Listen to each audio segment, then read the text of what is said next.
दोस्तों, जब आपका गुड़हल का पौधा ठीक तरीके से ग्रोथ नहीं कर पाता है, फ्लावरिंग नहीं होती है, कलियां नहीं बनती हैं, तब आप सोचते हो कि आपके पौधे की मिट्टी में है पोषक तत्वों की कमी और तरह तरह के फर्टिलाइजर्स आप ट्राई करते हो। और इसमें क्या होता है कि आपके पौधे को फ़ायदा पहुंचने की जगह पर नुकसान पहुंचने लगता है, क्योंकि जब आप फर्टिलाइज़र डालते हो और उसका रिजल्ट नहीं आता है तो आप फिर दूसरा फर्टिलाइज़र जल्दी जल्दी डालने लगते हो। इससे क्या होता है कि मिट्टी में फर्टिलाइज़र की मात्रा ज़्यादा हो जाती है और आपके पौधे को नुकसान पहुंचने लगता है। खासकर जब आप केमिकल फर्टिलाइज़र का इस्तेमाल करते हो तब।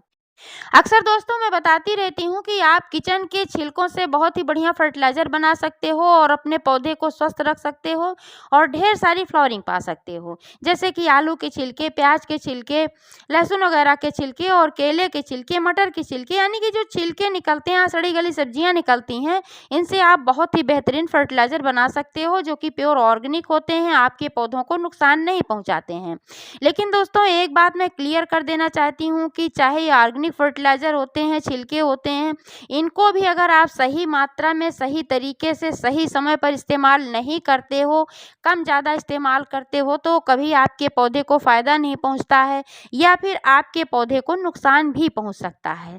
इसलिए आपसे निवेदन है कि वीडियो को पूरा ध्यानपूर्वक देखें कि किस तरीके से कौन-सा फर्टिलाइज़र इस्तेमाल करना है ताकि आपके पौधे को पूरी तरीके से फ़ायदा मिल सके। आधी अधूरी जानकारी दोस्तों पौधों पर भारी पड़ सकती है। आज की इस वीडियो में मैं बताऊंगी कि केले के छिलके के क्या फ़ायदा हैं, कौन-कौन से पोषक तत्व हैं और अगर गलत तरीके से इसका इस्तेमाल किया जाता है तो इसका क्या नुकसान है। और ये भी मैं बताऊंगी कि केले के छिलके के साथ और कौन-कौन से पोषक तत्व देने ज़रूरी होते हैं। तो आप वीडियो पर अंत तक बने रहें और जानकारी अगर पसंद आए तो लाइक करें, शेयर करें और चैनल को अभी तक सब्सक्राइब नहीं किया है तो प्लीज़ चैनल को भी सब्सक्राइब करके बेल आइकन को प्रेस कर दें ताकि सारे अपडेट्स आपको मिलते रहें। नमस्कार दोस्तों, स्वागत है मेरे YouTube channel love with nature में। दोस्तों, गुड़हल के पौधे के लिए केले का छिलका एक बहुत ही अच्छी औषधि का काम करता है, क्योंकि केले के छिलके में पोटेशियम की अच्छी मात्रा पाई जाती है और हमारे गुड़हल के पौधे को फास्फोरस और पोटेशियम की सबसे ज़्यादा आवश्यकता होती है। पोटेशियम की खासियत है कि अगर पोटेशियम पौधे में भरपूर मात्रा में रहता है तो पौधे में जो भी पोषक तत्व दिए जाते हैं, पानी वगैरह डाला जाता है, तो पोटेशियम ही ऐसा पोषक तत्व होता है जो कि पौधे के सभी भागों तक सभी पोषक तत्वों और पानी को पहुंचाने का कार्य करता है। इससे हमारा पौधा स्वस्थ रहता है, फलता है, फूलता है। पोटेशियम के अलावा दोस्तों केले के छिलकों में कैल्शियम भी अच्छी मात्रा में पाया जाता है और फास्फोरस भी पाया जाता है। इसके अलावा आयरन वगैरह भी पाया जाता है। नाइट्रोजन बहुत ही अल्प मात्रा में पाया जाता है। इसलिए जब भी आप केले का छिलका इस्तेमाल करें अपने पौधे में, तब अलग से आपको नाइट्रोजन युक्त खाद ज़रूर डालना चाहिए। इस बात को आप नोट कर लें। केले के छिलकों में मौजूद जो कैल्शियम होता है, इससे तने मजबूत होते हैं और हमारे पौधे को रोग प्रतिरोधक क्षमता प्रदान होती है। इससे पौधे में कीड़े मकोड़े जल्दी नहीं लगने पाते हैं। फास्फोरस की जो मात्रा होती है वो फ्लावरिंग के लिए जिम्मेदार होता है। इससे पौधे में अच्छी मात्रा में कलियां बनती हैं और फूल आते हैं। केले के छिलके का फर्टिलाइज़र आप 2-3 तरीके से बना सकते हैं दोस्तों। सबसे पहला तरीका तो ये है कि आप केले के छिलके को छोटे-छोटे टुकड़ों में काट लें और 1 लीटर पानी में डालकर 2 दिनों के लिए ढककर छोड़ दें।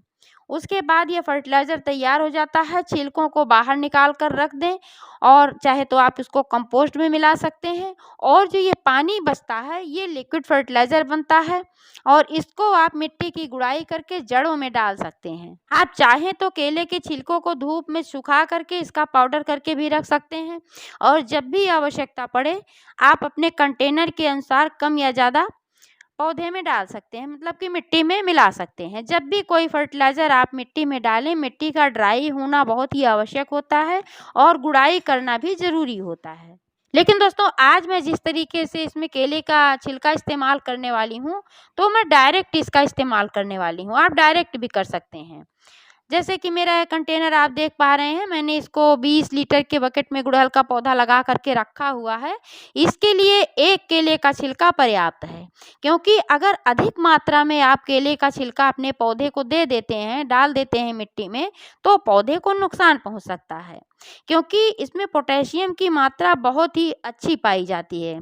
भरपूर मात्रा में पोटेशियम केले के छिलके में होता है। और जब पोटेशियम की मात्रा ओवर हो जाती है, हर चीज़ की देखिए मात्रा सीमित होनी चाहिए, किस पौधे को कितनी ज़रूरत है। लेकिन अगर ज़रूरत से ज़्यादा हो जाती है, तब जो मैग्नीशियम होता है वो काम करना बंद कर देता है।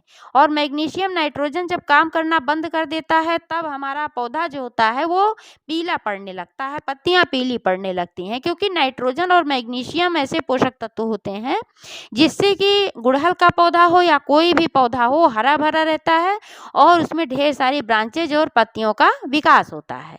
तो इसलिए क्वांटिटी का ध्यान रखें। मैंने यहाँ पर लिया हुआ है एक बड़े केले का छिलका। अगर छोटे छोटे केले का छिलका है तो आप 2 छिलके इतने बड़े कंटेनर के लिए ले सकते हैं। तो क्योंकि दोस्तों केले के छिलके को मैं ऐसे ही डायरेक्ट इसमें दबाने वाली हूँ, तो इससे पहले मैं इसमें और जो फर्टिलाइज़र डालने वाली हूँ उसको डाल देती हूँ। क्योंकि और जो फर्टिलाइज़र मैं डालूँगी, इसके लिए मिट्टी की सबसे पहले गुड़ाई करनी है और गुड़ाई करके इसमें से 1-2 इंच मिट्टी निकाल लेनी है। तो इसलिए पहले दूसरे फर्टिलाइज़र मैं इसमें डाल दूँगी, उसके बाद ये छिलका इसमें मैं दबाऊँगी। तो सबसे पहले इस तरीके से मिट्टी की गुड़ाई कर लेना है दोस्तों। और आप देख पा रहे हैं कि यहाँ से मैंने मिट्टी 1-2 इंच निकाल लिया है। अब यहीं पर फर्टिलाइज़र देना है। इसमें सबसे पहले मैं डालूँगी दोस्तों 1 छोटा चम्मच फ्रेश चाय की पत्ती। क्योंकि जो फ्रेश चाय की पत्ती होती है, इसमें सभी पोषक तत्व मौजूद होते हैं, इसलिए इसको 1 छोटा चम्मच ही मैं डालूँगी इतने बड़े कंटेनर के लिए। क्योंकि अगर मात्रा ज़्यादा हो जाती है, तो ये फ़ायदे की जगह नुकसान पहुँचाने लगती है। चाय की पत्ती जो होती है बहुत ही बढ़िया एनपीके का काम करती है और चाय की पत्ती में नाइट्रोजन बहुत ही अच्छी मात्रा में पाया जाता है। तो केले के छिलके में नाइट्रोजन अल्प मात्रा में पाया जाता है, बिल्कुल ही अल्प मात्रा में। इसलिए इसके साथ मैंने यहाँ पर लिया हुआ है चाय की पत्ती, और चाय की पत्ती में नाइट्रोजन की अच्छी मात्रा पाई जाती है। तो दोनों को ऐसे ही मिलाकर मैं जब डालूंगी तो कॉम्बिनेशन अच्छा होगा, नाइट्रोजन भी अच्छी मात्रा में मिल जाएगा और पोटेशियम भी अच्छी मात्रा में मिल जाएगा। और चाय की पत्ती में नाइट्रोजन के साथ साथ इसमें फास्फोरस और पोटेशियम भी पाया जाता है। इसके अलावा और भी कई पोषक तत्व पाए जाते हैं, कई एसिड पाए जाते हैं इसमें, जो कि हमारे गुड़हल की जो मिट्टी होती है उसको एसिडिक बना करके चाय की पत्ती रखती है। अगर हम यहाँ पर यूज्ड चाय पत्ती लेते तो उसकी मात्रा हम बढ़ा देते, 4-5 चम्मच उसको हम बड़ा चम्मच लेते। क्योंकि उसमें जो पोषक तत्व होते हैं जब उबाला जाता है तो पोषक तत्व कम हो जाते हैं। ये चाय की पत्ती ऐसे ही पौधे के किनारे किनारे गमले में डाल देना है। और इसको डालने के बाद दोस्तों यहाँ पर आप देख पा रहे हैं मैंने लिया हुआ है नीम की खली। नीम की खली जो होती है ये भी नाइट्रोजन का अच्छा स्रोत है। इसके अलावा भी इसमें बहुत सारे पोषक तत्व पाए जाते हैं जो हमारे पेड़ पौधों को हरा भरा रखने की ताकत रखते हैं। और नीम की खली में एक बहुत ही बढ़िया ऐसा गुण पाया जाता है, कितनी भी बंजर मिट्टी हो उसको भी ये उपजाऊ बना देती है। इसलिए मैं नीम की खली का इस्तेमाल ज़रूर करती हूँ। और नीम की खली का एक फ़ायदा ये भी है कि मिट्टी में फंगस वगैरह नहीं लगने पाता है। क्योंकि जो नीम की खली होती है यह एक प्राकृतिक कीटनाशक है, इसके इस्तेमाल से पौधे में कीड़े मकोड़े नहीं लगने पाते हैं। आप चाहें तो इसका लिक्विड घोल बना करके पौधे की पत्तियों पर भी स्प्रे कर सकते हैं।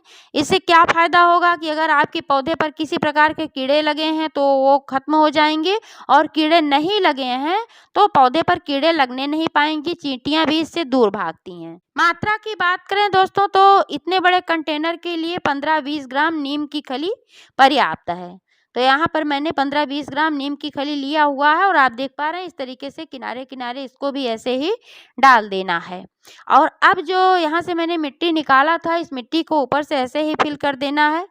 और इसको अब मैंने फिल कर दिया, आप देख पा रहे हैं। और यहाँ पर ऐसे थोड़ा सा स्पेस बना करके केले के छिलके को दबा देना है। जब इसको ऐसे यहाँ मैं दबा दे रही हूँ तो जब वाटरिंग करूँगी तो धीरे धीरे धीमी गति से अपने पोषक तत्वों को छोड़ता रहेगा और पौधे को फ़ायदा पहुँचता रहेगा। तो इसलिए दोस्तों मैं कहती हूँ कि आप लोग वीडियो को ध्यान से देखें। अगर मैंने बताया कि केले के छिलके का फ़ायदा, आपने सिर्फ केले का छिलका इस्तेमाल कर लिया तो आपके पौधे में नाइट्रोजन की कमी हो जाएगी और आपका पौधा ठीक तरीके से ग्रोथ नहीं कर पाएगा। इसलिए जब भी आप केले का छिलका इस्तेमाल करें तो नाइट्रोजन युक्त खाद ज़रूर दें। और आप 1 महीने में 1 बार गोबर की खाद अपने गुड़हल के पौधे को अवश्य दें। वर्मी कंपोस्ट भी दे सकते हैं, चाहे गोबर की खाद दें चाहे वर्मी कंपोस्ट दें, दोनों एक साथ नहीं देना है, नहीं तो मात्रा ज़्यादा हो जाएगी। बीच बीच में आप नींबू के छिलकों का भी लिक्विड फर्टिलाइजर बनाकर दे सकते हैं, या फिर नींबू के छिलकों को भी ऐसे छोटे छोटे टुकड़ों में, जैसे मैंने वे केले का छिलका यहाँ दबाया है, ऐसे नींबू का छिलका भी आप दबा सकते हैं। अब फर्टिलाइजर डालने के बाद दोस्तों इसमें देना है गहराई से पानी, क्योंकि गर्मी का सीजन चल रहा है। वैसे भी फर्टिलाइजर देने के बाद पानी तो देना आवश्यक होता है, तो अभी गर्मी चल रही है इसलिए मिट्टी बहुत जल्दी जल्दी ड्राई हो रही है, दोनों टाइम वाटरिंग करने की ज़रूरत है। हल्का सा भी अगर चूक जाए पानी देने से तो पौधा मुरझाने लगता है। इसीलिए मैं कहती हूँ कि पौधे को दोपहर की धूप से ज़रूर बचाएं। सिर्फ 2-3 घंटे की धूप सुबह की पर्याप्त होती है गुड़हल के पौधे के लिए। तो दोस्तों जानकारी कैसी लगी कमेंट करके अवश्य बताइएगा। पूरा वीडियो देखने के लिए बहुत बहुत धन्यवाद।